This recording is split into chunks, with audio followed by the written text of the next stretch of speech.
우리 오늘 말씀 주제는 기능이 아닌 관계다. 기능적으로 완벽함을 꿈꾸는 당신에게 라는 주제로 하나님의 말씀을 좀 함께 살펴보고자 하는데요. 저는 설교를 준비하다가 문득 제 삶에서 잊지 못했던 몇 가지 충격적인 사건들이 떠올려졌습니다. 그 첫 번째는 뭐냐면요. 흑백이었던 핸드폰이 갑자기 컬러로 전환되었던 때가 생각이 나요.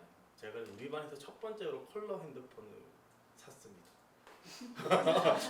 무리한 집은 아니지만 수능을 마치고 어머니가 선물로 사줬던 때가 있는데 애들이 그때 막 모여가지고 졸업여행 가는데 막 제 핸드폰을 구경했던 때가 생각이 나고요. 그보다 더 앞서서 제가 충격받았던 때가 뭐냐면 저는 단순히 컴퓨터로만 막 게임을 하고 있는데 어떤 친구 집에 갔더니 비디오 게임기가 있는 거예요. 그 유명한 플스라는 게임입니다. 플레이스테이션. 그걸로 축구 게임을 하는데 사람의 움직임이 너무 현실적인 거예요. 그때 제가 받았던 충격을 또 잊지 못합니다. 그리고 최근에 제가 충격받고 있는 것이 바로 이 AI 기술이에요. 화면 한번 띄워주시면 이준이, 민준이, 서준이를 생각하면서 노래 가사를 지었는데 이거 제가 지은 게 아니라 AI가 10초 안에 지었던 겁니다. 근데 이거를 또 30초 안에 노래로 만들었어요. 한번 틀어드려 볼게요.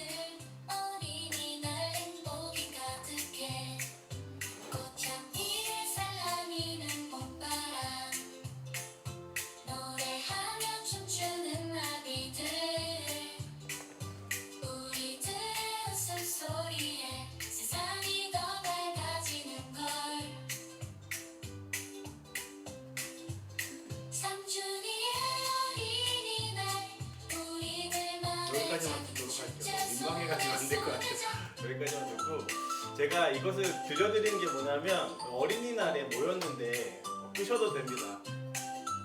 네, 그 다음 장으로 넘어가시고 어린이날에 모였는데 저희 처제네가 갑자기 AI 기술이 이렇게 발전됐다면서 가사를 한번 만들어줘 했더니 챗GPT가 이렇게 만들어줘 긁어가지고 음원을 만들어주는 AI 넣었더니 1분도 채 안 돼서 만들어진 노래예요. 충격적이지 않나요? 사랑하는 성도 여러분, 세상은요 점점 더 기능적으로 가속화되고 있습니다. 그리고 우월한 기능들이 동종업계를 지배하는 구조 속에서 기능 중심적인 사회를 우리가 살아갈 수밖에 없다는 것이 우리가 직면하는 현실인 것 같아요. 정말로 부정할 수 없는 거죠. 흑백보다 더 나은 기능인 컬러가 등장했을 때 모든 흑백 폰들은 다 사장이 되었습니다. 더 나은 기능이 지배를 하는 구조가 되었어요. 세상에는 기능이 떨어지면 곧 도태된다는 공식이 분명히 존재합니다. 그러기에 우리는 더 나은 기능을 꿈꾸게 되고 그 기능을 위해서 아이들을 양육하고 있죠. 우리가 아이들을 가르치고 양육할 때 더 나은 기능을 꿈꾸는 것은 어쩌면 당연해 보이기도 합니다. 무한 경쟁 시대를 살아가고 있는 이 고물가 시대 속에서 우리 아이들이 그래도 좀 경쟁력을 갖추고 인간답게 살고 행복이라는 것을 좀 추구하기 위해서는 도태되지 않을 더 나은 기능이 꼭 필요해 보이기도 해요. 기업은 두말할 것도 없는 것 같습니다. 신입사원을 뽑을 때 소위 육각형 인형이 아니죠.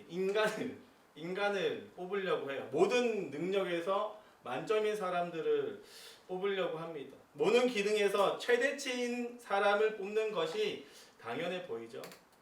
저는 어렸을 때부터 이 무협지 만화책을 보면서 키워왔던 꿈이 있습니다.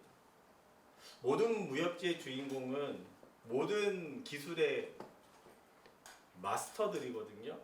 못하는 게 없잖아요. 얼마나 멋있어요. 못하는 기술이 없고 못하는 것들이 없고. 그래서 어떤 싸움에도 지지 않습니다. 그리고 가장 중요한 것, 마지막에는 늘 이쁜 여자 주인공이 함께하게 돼요.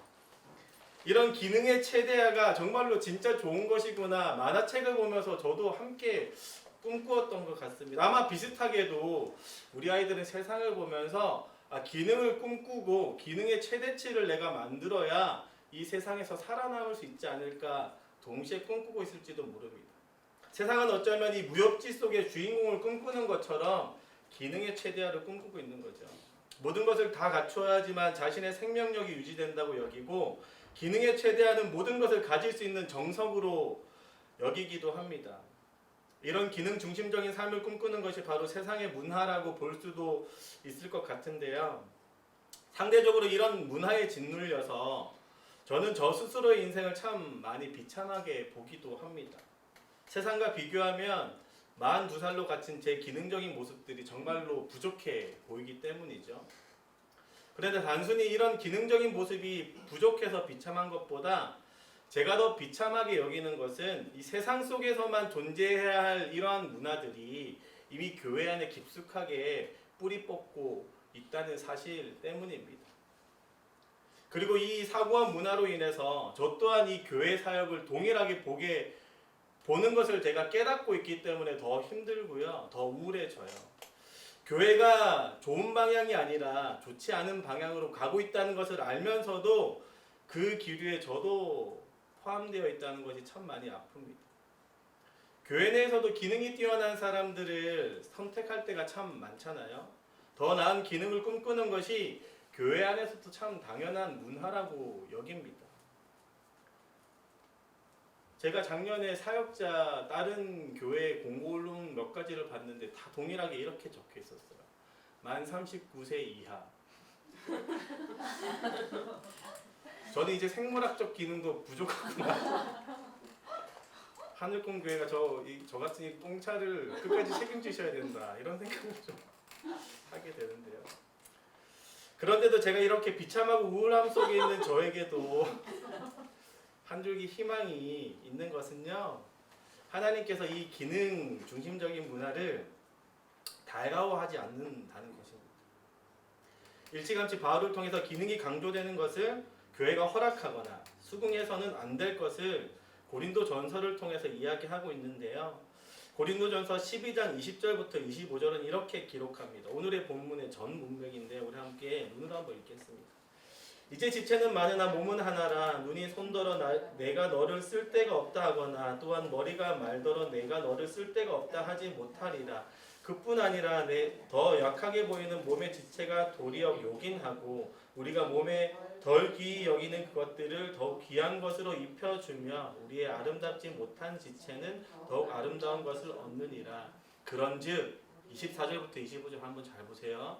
우리의 아름다운 지체는 그럴 필요가 없느니라. 오직 하나님이 몸을 고르게 하여 부족한 지체에게 귀중함을 더하사 몸 가운데서 분쟁이 없고 오직 여러 지체가 서로 같이 돌보게 하셨느니라. 아멘. 24절 25절을 통해 하나님은요, 더 나은 기능을 강조하는 것이 아니라 기능 중심적인 사고를 하는 것이 아니라 분명히 관계 중심적인 사고를 하신 것을 보게 됩니다. 오늘 설교 주제로 기능이 아닌 관계를 이야기하고 계신 것이죠. 하나님은 왜 이토록 기능이 아닌 관계를 강조하고 계시는 걸까요?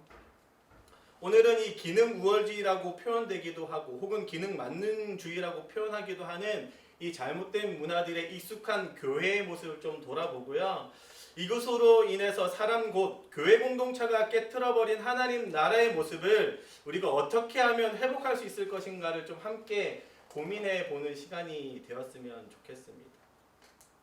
지난 금요일에 교역자 회의를 하고 있는데 함께 회의가 끝나고 함께 주보 출력을 하면서 이제 만들어가지고 주일 준비를 하고 있었거든요. 한 분 전도사님이 옆에 있는 교육자분에게 이렇게 물어보는 겁니다. 전도사님은 기능 중심적이세요? 관계 중심적이세요? 아마 제 설교 주제를 보고 이야기한 걸 수도 있을 것 같은데요. 이렇게 물어보는 겁니다. 관계 중심적이세요? 기능 중심적이세요? 그러면서 이런 예화를 드는 거예요. 전도사님 만약에 전도사님이 사장으로 알바생 한 명을 뽑아야 하는데 일은 좀 못하지만 착한 사람 한 명 있고 일은 참 잘하는데 진짜 못된 사람이 있습니다. 누구를 뽑으시겠어? 이렇게 물어보는 거예요. 이분이 이렇게 이야기했습니다. 나는 일을 좀 못해도 우리 한번 성도님들도 한번 선택해 보세요. 이분이 이렇게 선택했습니다. 나는 일을 좀 못해도 착한 사람을 뽑지. 그러니까 그 물어봤던 분이 이렇게 이야기하는 진짜 관계 중심적이신 것 같아요. 이렇게 이야기를 했어요. 근데 이분이 좀 극단적인 예화를 점점 드는 거예요. 그렇다면 이 알바생을 뽑았는데 진짜 착하긴 한데 일을 시켜보니 좀 일을 많이 못한다. 하는 것마다 실수하고 손님들이 알바생 때문에 힘들어하고 말이 정말로 많이 나오는데 그래도 같이 일하실 겁니까? 이렇게 물어봤어요. 그랬더니 이분이 이렇게 또 이야기하는 거예요. 그럼요, 같이 가야죠. 제가 속으로 진짜 이분은 관계 중심적인 것 같다라는 생각을 했어요. 이분도 물어본 분도 진짜 관계 중심적이네 이렇게 대답을 하는 거예요. 여기서 멈추지 않고 더 극단적인 이유로 가는 거예요. 그렇다면 이 알바생이 착하긴 한데 일을 너무나 못해서 음식이 맛이 없다고 소문이 나게 만들고 가게에 손님이 떨어지고 가게가 망할 것 같은데도 그래도 함께 가실 거예요? 이렇게 물어봤는데 이분이 뭐라고 대답했을까? 진짜 깜짝 놀랐어요. 그래도 같이 가야겠죠? 라고 이야기하는 거예요. 서로가 다 못 믿고 있었어요. 그리고 제가 막 물어보신 분에게 너무 극단적인 예를 드는 거 아니냐. 제가 이렇게 묻고 있는데 그 대답하신 분이 마지막에 이렇게 이야기했습니다. 그런데 그 알바생이 진짜 착하면 제 가게를 망하게 두진 않겠죠? 진짜 착한 사람이 아닐 거예요. 뭐 이렇게 이야기를 하시더라고요. 우리 성도님들은 어떤 사람을 뽑고 어떤 결정을 하시겠습니까? 아마 이 비슷한 고민은 늘 교회 안에서도 교회 밖에서도 일어나는 고민일 것 같습니다. 오늘의 본문을 보면 교회 안에 8가지 기능을 가진 직책에 대해서 이야기하고 있어요. 사도, 선지자, 교사, 능력 행하는 자, 병 고치는 자, 서로 돕는 자, 다스리는 자, 그리고 각종 방언을 말하는 사람. 28절 이렇게 기록합니다. 하나님이 교회 중에 몇을 세우셨으니 첫째는 사도요, 둘째는 선지자요, 셋째는 교사요. 그 다음은 능력을 행하는 자요, 그 다음은 병 고치는 은사와 서로 돕는 것과 다스리는 것과 각종 방언을 말하는 것이라. 분명히 기능이 구분되어 있고 중요도도 차이가 날 수 있습니다.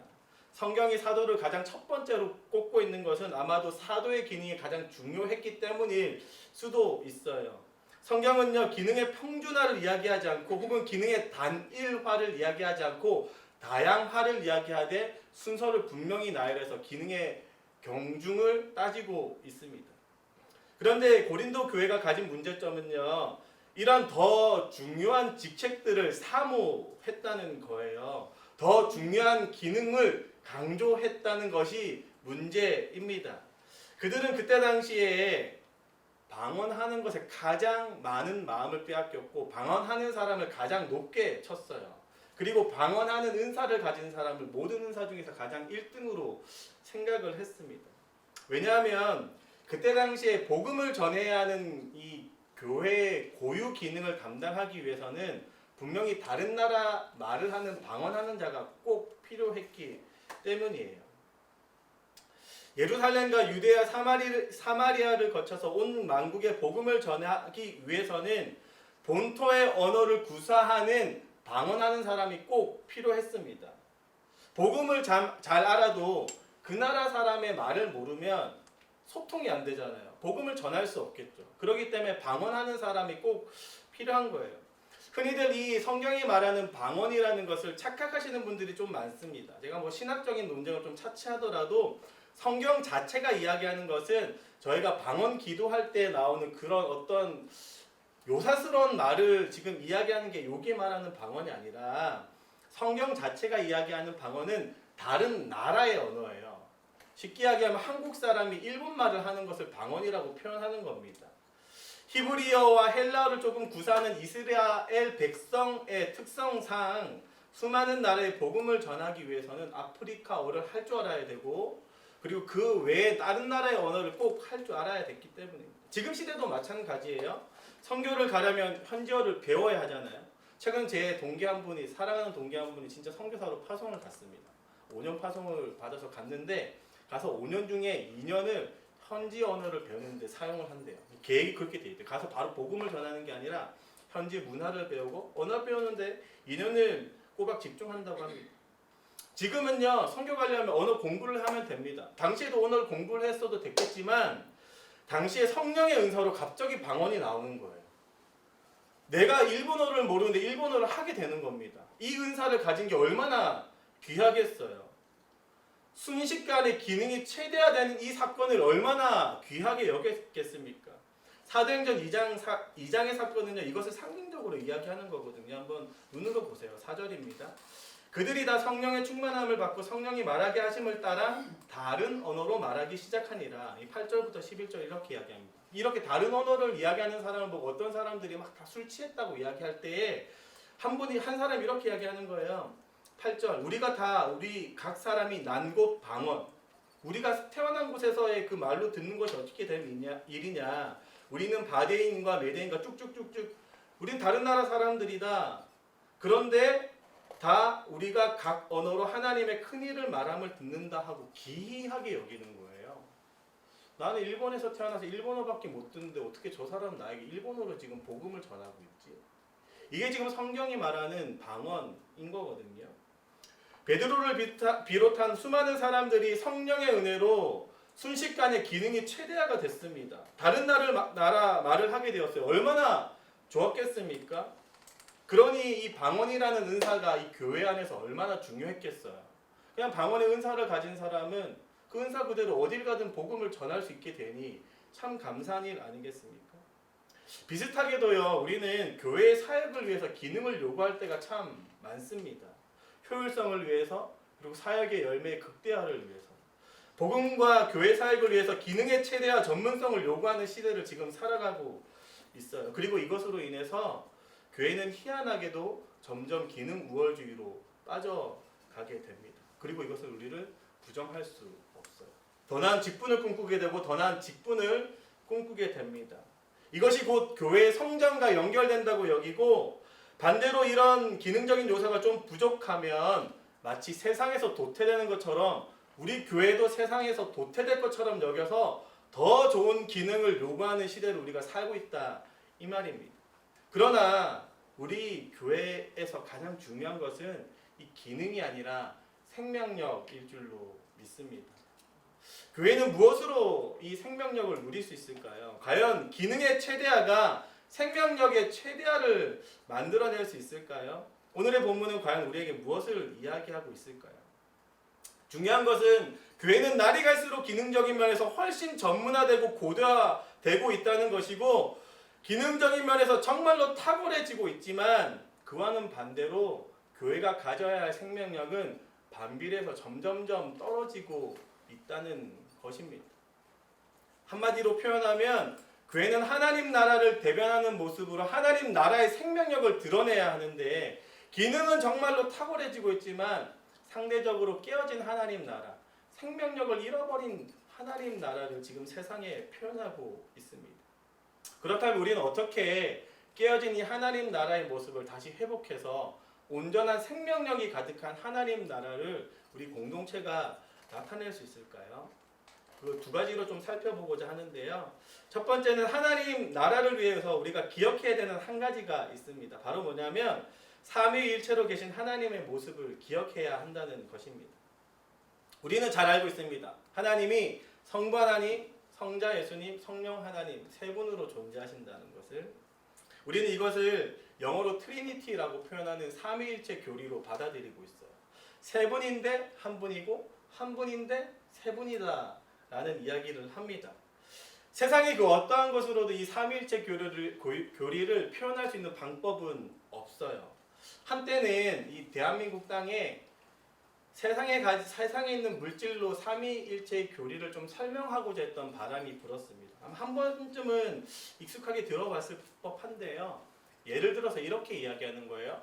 물이 얼음이 되고 물이 기체가 되지 않냐, 새 모습으로 존재한다. 이게 삼위일체 하나님을 표현하는 것과 똑같다. 이렇게 여기시는 분이 있는데, 엄밀히 말하면 이것은 삼위일체 하나님을 표현할 수 없는 겁니다. 잘못된 방식이에요. 이렇게 이해하기 시작하면 사실 이단적인 교리로 빠져들게 됩니다. 삼위일체는 한 가지 물질이 세 가지 모습으로 존재하는 것이 아니라 돌과 물과 철, 완전히 다른 물질들이 한 물체처럼 보이게 된다는 거예요. 이게 이해가 가십니까? 세상에 있는 어떠한 물질로도 삼위일체 교리를 설명할 수 없습니다. 완전히 다른 물질이지만 동일한 물질로 볼 수 있는 것 있을까요? 세상에 존재하지 않습니다. 기능적으로도 완전히 구별되고 다른 모습인데 완전히 하나라고 여기는 것이 바로 삼위일체의 하나님이에요. 그런데 우리가 생각해 볼 필요가 있습니다. 왜 하나님은 굳이 세 분인데 한 분처럼 계시는 건가? 세 분이 그냥 세 분이라고 여기고 우리는 하나님을 세 분으로 모실 수 있는 거잖아요. 근데 왜 하나님은 한 분으로 존재하고 계시지? 라는 의문점이 하나가 있고요. 왜 굳이 인간이 이해할 수 없는 이 세상의 것들로도 설명할 수 없는 왜 삼위일체의 모습으로 있는 것인가? 그냥 오히려 한 분으로 계시면 반대로 세 분이 아니라 그냥 한 분이 세 기능을 가진 한 분으로 존재할 수도 있는 거 아닌가? 라고 생각할 수도 있습니다. 굳이 세 분이 아니어도 되고 한 분으로도 존재할 수 있는 거죠. 아니면 그냥 세 분으로 존재하던가. 왜 굳이 세 분인데 한 분인가? 이런 의문점이 저는 너무나 깊이 드는 거야. 신학적인 고민을 할 때. 그런데 이 세 분인데 한 분으로 존재한다는 이 삼위일체 교리에서 우리는 하나님만이 가지는 독특함을 우리가 깨닫게 됩니다. 이 독특함은 세상이 만들어낸 신과는 완전히 구별되는 하나님만이 가질 수 있는 유일한 구별점이에요. 그게 뭐냐면 바로 사랑입니다. 요한일서는 이렇게 기록하거든요. 요한일서 4장 8절입니다. 한번 볼까요? 다시 함께 읽겠습니다. 시작. 사랑하지 아니하는 자는 하나님을 알지 못하나니 이는 하나님은 사랑이시라. 전혀 다른 세 분, 완전 다른 인격체, 세 분의 인격체가 존재하고 계시지만 완전히 하나의 인격체처럼 한 분으로 존재할 수 있는 것은 바로 완전한 사랑으로 가능한 일입니다. 완전히 독립적이고 완전히 다른 인격이지만 하나의 동등한 인격으로 존재하는 것은 서로를 완전히 이해할 뿐만 아니라 완전한 사랑 안에서 한 모습으로 존재한다는 뜻이에요. 우리 세상에 이런 이야기가 있습니다. 사랑하는 부부는 서로 닮는다. 저의 아내와 저는 어디 가면 좀 많이 닮았다는 소리를 듣거든요. 인정해 주셔서 감사합니다. 많이 사랑하는 것 같아요. 그런데 부부가 사랑하면 겉모습만 닮는 게 아니라 마음도 같이 닮아가요. 그래서 말하지 않아도 그 마음이 이해가 되고 서로 같은 마음으로 한 뜻으로 한 방향을 보게 됩니다. 그런데 세상의 부부는 사랑을 해서 한 모습으로 만들어져 가고는 있지만 완벽하게 한 모습이 되지는 않습니다. 부부가 우리가 두 명 있으면 부부라고 하지만 한 몸이라고 생각하지만 한 사람이라고 생각하지는 않잖아요. 왜냐하면 사람의 사랑에는 한계가 존재하기 때문입니다. 그러니 저는 한편으로 소망이 되어요. 내가 매일같이 싸우고 우리 아내와 다른 모습처럼 보여도 이게 그냥 일반화된 모습이구나. 저만 위안되는 거 아니죠? 그죠? 저만 위안이 되는 건 아닐 겁니다. 그만큼 사람의 사랑에는 한계가 있기 때문에 다른 인격체가 한 인격체로 보이긴 어렵습니다. 하지만 한계를 뛰어넘은 하나님은 완전한 사랑으로 계시기 때문에 독립된 세 분으로 계시지만 한 사람의 모습으로 존재할 수 있는 겁니다. 완전히 서로를 이해하고 완전히 품어낼 수 있기 때문이죠. 그리고 이것을 바로 표현하는 것이 삼위일체의 교리이고요. 이것을 믿음으로 한 공동체가 되어가는 것이 바로 교회인 것입니다. 하나님과 같이 서로 다른 인격체들이 모여있는 교회 공동체지만 한 인격체로 한 몸으로 한 마음으로 지어져 가야 되는 것이 교회인 것이죠. 사랑하는 성도 여러분, 교회 내에 여러 기능이 존재하고 여러 직분이 존재할지라도 우리가 꿈꾸어야 하는 것은 더 나은 기능을 꿈꾸는 것이 아니라 사랑 안에서 서로를 이해하고 사랑함으로 하나님처럼 하나가 되어가는 것, 이 가치가 훨씬 중요함을 깨닫게 됩니다. 믿으십니까? 그리고 이것이 우리가 추구해야 할 가치예요. 그리고 성경도 이렇게 이야기합니다. 오늘의 본문 29절 30절입니다. 함께 읽겠습니다. 다 사도이겠느냐, 다 선지자이겠느냐, 다 교사이겠느냐, 다 능력을 행하는 자이겠느냐, 다 병 고치는 은사를 가진 자이겠느냐, 다 방언을 말하는 자이겠느냐, 다 통역하는 자이겠느냐, 너희는 더욱 큰 은사를 사모하라. 내가 또한 가장 좋은 길을 너에게 보이시리. 31절에 보면 더욱 큰 은사를 사모하라고 하거든요. 이 더 큰 은사가 뭘까요? 다음 장인 13장 우리가 너무나 잘 아는 것처럼 고린도전서 사랑장이 존재하고요. 13절로 결론을 이렇게 맺습니다. 그런즉 믿음, 소망, 사랑 이 세 가지 중 항상 있을 것인데 그 중에 제일은 사랑이라고 이야기하는 거예요. 사랑하는 성도 여러분, 교회의 모든 상함을 돌아보면요, 그 기능을 강조하는 것에서부터 사람의 상처와 상함이 존재하는 것을 보게 됩니다. 사랑의 부재에서 교회는 깨어지게 되고요, 완전히 사랑으로 하나 되지 못하는 모습 속에서 교회는 깨어진 하나님 나라를 드러내게 됩니다. 그렇다면 왜 이렇게 하나님은 사랑으로 대변하는 이 관계를 강조하고 있을까요? 사람에게는 분명히 한계가 존재하기 때문이죠.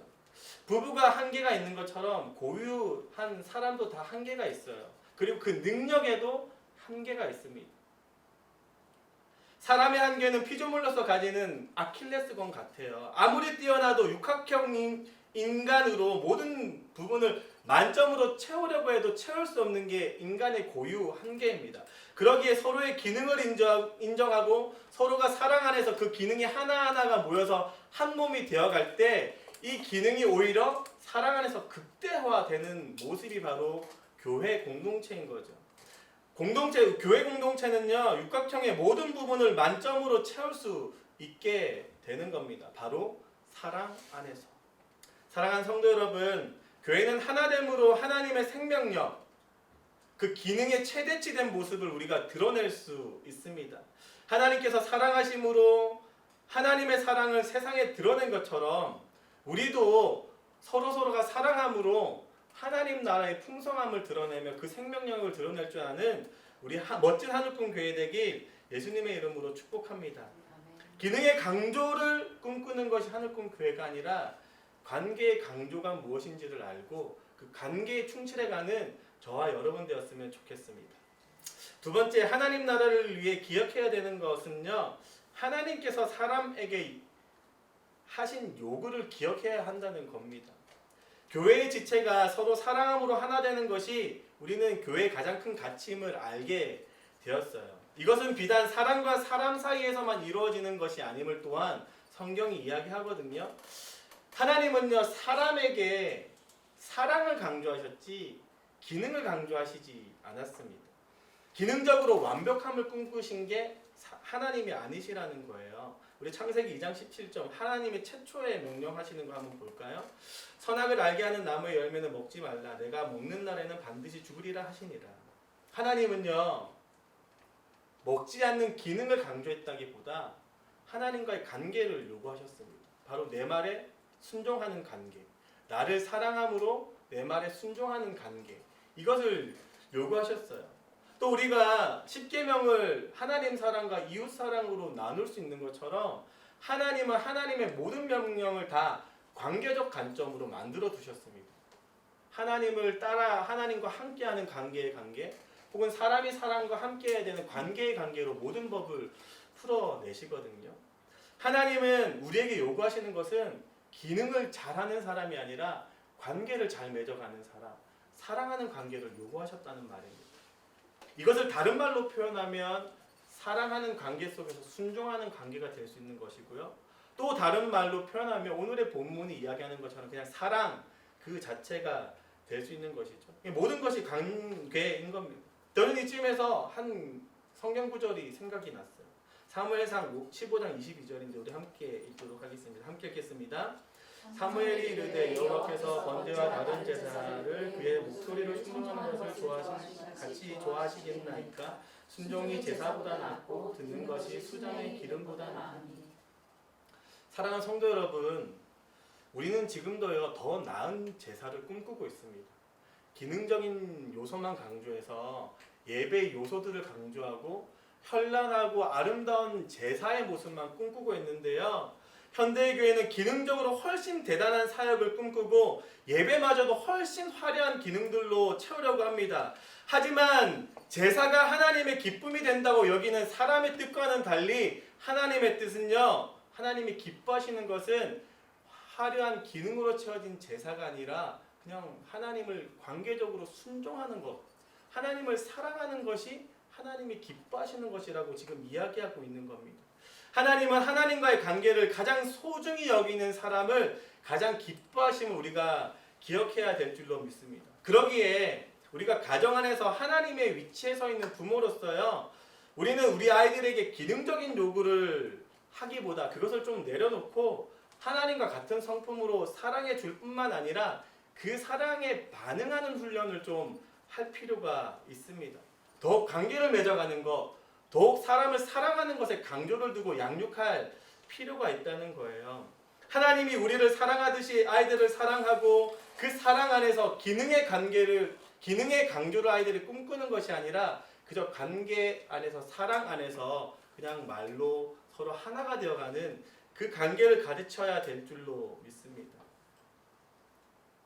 세상이 요구하는 기능을 우리가 아이들에게 가르치면요, 아이들은 세상 속에서 잘 살아갈 거예요. 이거는 부정될 수 없는 진짜 사실입니다.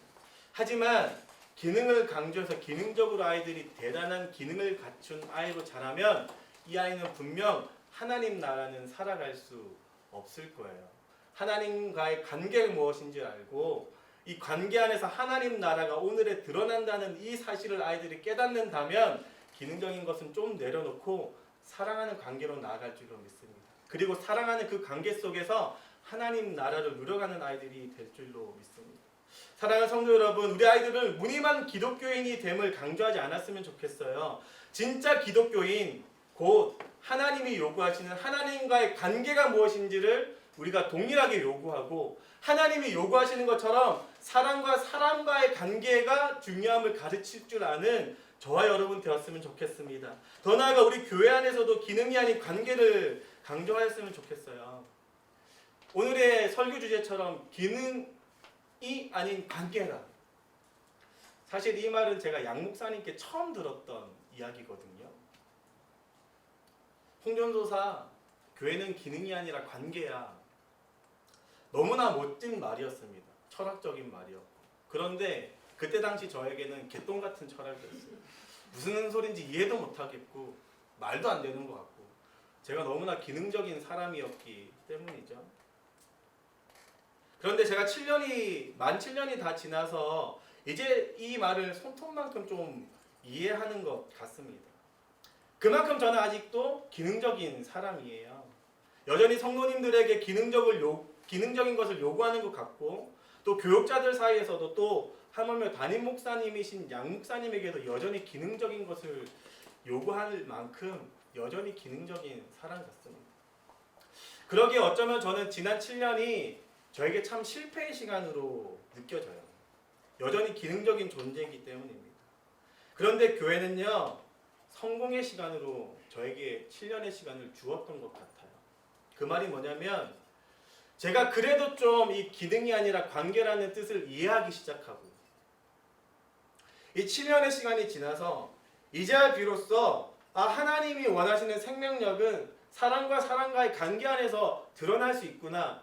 기능을 잘한다고 해서 대단한 교회가 될 수 있는 게 아니구나. 이것을 내가 깨닫기 시작하기 때문입니다. 그러기에 저는 여전히 기능적이어서 힘들지만 이 개똥 같은 철학 이것을 받아들이고 또 변화시키면서 이제는 기능적인 그 부분에 조그마한 물이 빠지고 조금씩 관계적으로 변하고 있구나 제가 느끼기에 교회는 참 7년의 시간을 성공적으로 보냈겠다 나라는 사람 한 명을 변화시켰기 때문에 진짜 그렇겠다라고 싶어요. 그러기에 저는 첫 번째로 이 7년의 시간을 보면서 하나님께 정말로 감사하고요. 그만큼 감사한 건 우리 하늘꿈 교회에 감사합니다. 이 기능적인 사람이 관계 중심적인 것이 무엇인지 알게 되고 그 관계를 지금 강조할 만큼 성경적인 모습으로 변화되고 있기 때문이죠. 사랑하는 성도 여러분, 이제는 기능적인 존재에서 관계적인 존재로 변화되는 것이 얼마나 감사한 것인지 이 감사함을 깨닫는 저와 여러분 되었으면 좋겠습니다. 기능이 아닌 관계로 변화되는 감사함이 무엇인지 함께 누려갈 줄 아는 공동체가 되었으면 좋겠습니다. 날이 갈수록 하나님이 꿈꾸시는 관계 중심적인 삶이 되어가는 저와 여러분 되길 예수님의 이름으로 축복합니다. 이제 결론을 좀 맺으려고 해요. 제가 서두에 두 분 교육자의 대화를 이야기 드렸습니다. 마지막에 이렇게 이야기했다고 했죠. 그 착한 사람이 진짜 착한 사람이라면 가게를 망하지 않게 할 거예요. 이렇게 이야기했다고 했잖아요. 그리고 이분이 이렇게 마지막에 한마디 더 했습니다. 그 사람이 진짜 저를 사랑하고 그 사람이 진짜 착하고 우리 가게에 마음이 있다면 지금 당장 부족해도 점점점 변하려 하지 않을까요? 그런 사람은 부족하더라도 같이 끝까지 가는 게 맞는 것 같아요 라고 이야기했습니다. 사랑하는 성도 여러분, 하나님도 어쩌면 우리를 이런 시선으로 보지 않을까 제가 생각해 보게 되어요. 우리의 기능적인 모습이 대단해서 함께 하시고 끌고 가시는 것이 아니라 비록 내 모습이 여전히 부족하고 하나님의 이름을 땅에 떨어뜨릴 만큼 여전히 죄악 속에 살아가고 있어도 하나님의 이름에 먹칠하고 교회의 이름에 먹칠해도 하나님을 사랑하기에 하나님께서도 우리를 끝까지 함께 품고 있는 것 아닌가. 그리고 이 사랑은 하나님의 사랑에 반응하고 있는 사랑이라는 것을 하나님도 아시기에 그리고 또 이 사랑으로 인해 결국 우리의 존재가 변할 것을 알기에 여전히 포기하지 않고 끝까지 함께하고 계시진 않은가라고 생각해 보게 됩니다. 끝까지 인내하심으로 우리를 품고 계신다는 것, 이것을 기억하고 기능이 아닌 관계를 더 강조해가는 저와 여러분 되었으면 좋겠습니다. 그런데 이 말을 진짜로 오해하지 않았으면 좋겠어요. 내가 하나님을 사랑하려고 노력하고 있기 때문에 하나님이 나를 버리지 않는다 착각하지 않았으면 좋겠습니다. 하나님이 우리를 사랑했기 때문에 우리가 당연히 하나님을 사랑해야 하는 것이고요. 우리를 향한 하나님의 사랑을 우리가 이제 깨달았기 때문에 그 사랑에 반응함으로 우리가 사랑해야 하는 것이죠. 고린도전서 12장 3절 오늘 본문의 가장 상위에 이렇게 이야기합니다. 3절입니다. 그러므로 내가 너희에게 알리노니 하나님의 영으로 말하는 자는 누구든지 예수를 저주할 자라 하지 아니하고 또 성령으로 아니하고는 누구든지 예수를 주시라 할 수 없느니라. 아멘. 우리 안에 성령이 계시기 때문에 하나님을 사랑할 수밖에 없습니다. 예수님을 예수님 그대로 인정할 수밖에 없고요. 반대로 성령으로 우리가 사랑을 얻었기 때문에 그리스도의 십자가의 사랑을 우리가 성령을 얻었기 때문에 우리가 비로소 하나님을 사랑한다 고백할 수 있게 된 거예요. 이 사랑을 우리가 기억한다면 오늘도 하나님을 사랑하며 나아갔으면 좋겠습니다. 그리고 기능을 강조하는 것이 아니라 하나님의 사랑을 마땅히 받은 자로서 그 사랑을 강조하고 그 관계를 이어갈 줄 아는 저와 여러분 되었으면 좋겠습니다.